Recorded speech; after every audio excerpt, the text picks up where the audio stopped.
فاسألوا أهل الذكر إن كنتم لا تعلمون.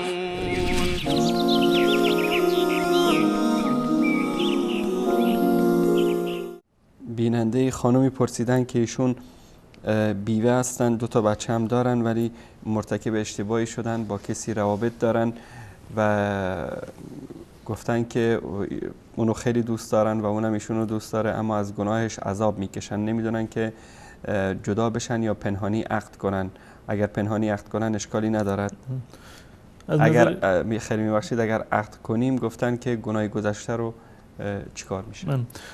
این ارتباط بین نامحرم زن و مرد نامحرم یک امر مسلمی هست که حرام هست و ناجائز هست و یک گناه محسوب می شود.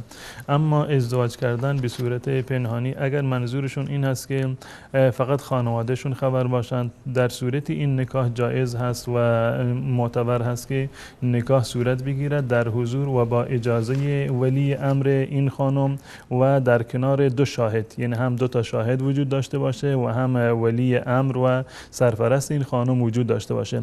اگر اینو اعلام نکنند، عروسی نگیرند، جشن نگیرند، هیچ اشکالی نداره، اما حد اقلش این است که سرپرست این خانم و 2 نفر شاهد باید در جلسه عقد حضور داشته باشند. این عقد شرعی هست و قبول است. اما این که زن شوهر خودشون بروند بدون هیچ گونه شاهدی، بدون ولی یک جای عقد ببندن، این عقد معتبر نیست و هیچ تفاوتی رو نداره با اینکه قبل از عقد مثلا این کار رو انجام داده باشند. عقد معتبر فقط عقدی هست که با حضور ولی زن و 2 تا شاهد انجام بگیرد.